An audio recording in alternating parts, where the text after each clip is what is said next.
সবাইকে স্বাগত। আজ আমি রান্না করব চটপটি চিকেন।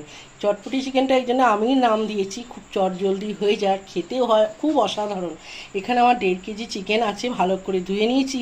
আর খুব সামান্য দেখুন জল দিয়েছি, জল দিয়ে মানে মাংসটা সব একটু ডুবে থাকবে সেরকমভাবে জল দিতে হবে, খুব জল দিলে হবে না। এটা আমি প্রেশার কুকারে 2টো সিটি দিয়ে নেবো। চটপটি চিকেন করার জন্যে আমি প্রেসার কুকারে 2টো সিটি দিয়ে চিকেনটা রেখে দিয়েছি। এখন যেটা নিয়েছি, এখানে নিয়েছি কড়াই তেল আর দেবো 2টো তেজপাতা। তেজপাতা দিয়ে এর মধ্যে যেটা দিতে হবে, এটা দিতেই হবে। এখানে নিয়েছি 1.5 চামচ মতো চিনি। চিনিটা দিয়ে এটা মেল্ট হতে দেবো। চিনিটা মেল্ট হয়ে গেছে। আর এখানে যেটা দিতে হবে, 1.5 কেজি চিকেনের জন্যে আমি এখানে 600 গ্রাম পেঁয়াজ নিয়েছি। পেঁয়াজটা এইভাবে কুচিয়ে রেখেছি। আর এখানে আমি ঝাল একটু বেশি লাগে এতে, আপনারা যে যেমন ঝাল খান সেরকম নেবেন। আমাদের নিজেদের ঝালের মতো আমি এতগুলো লঙ্কা নিয়েছি। এখন আমি পেঁয়াজ আর লঙ্কা এখন তেলের মধ্যে পুরো দিয়ে দেবো। দিয়ে পেঁয়াজটা আমি লাল করে ভাজবো, খুব একটা লাল হবে না, মাঝারি লাল করে ভাজবো। আমি দেখাচ্ছি। পেঁয়াজটা ভাজা হয়ে গেছে, দেখুন হালকা ব্রাউন এসে গেছে কালার। এখানে যেটা দিতে হবে টমেটো, আমি ছোট টমেটো 4খানা কুচি করে রেখেছিলাম, দিয়ে দিলাম। দেওয়ার পর এটা আরও পেঁয়াজের সাথে এখন নরম হতে দেবো।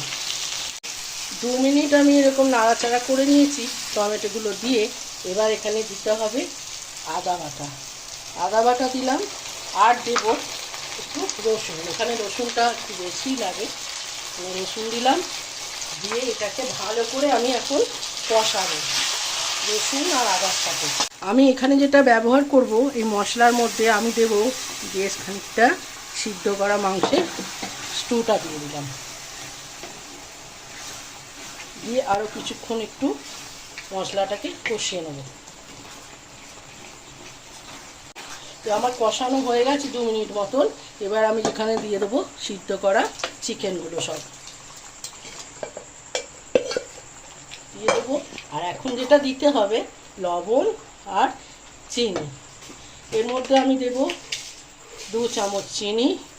চিনিটা একটু আপনারা নিজেদের মনের মতন দেবেন, যে যেমন খান, তবে এটা একটু চিনি মিষ্টি মিষ্টি ঝালঝালই হয়।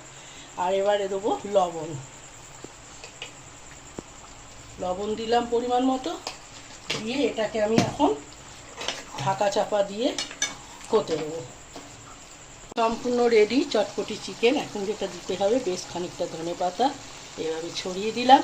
এই রেসিপিটি আপনারা বানিয়ে খাবেন। যদি ভালো লাগে একটা লাইক শেয়ার কমেন্টের জন্য অনুরোধ রইল। আর চ্যানেলটা সাবস্ক্রাইব করার অনুরোধ রইল। ভালো থাকুন, সুস্থ থাকুন, ভালো খাবার খান।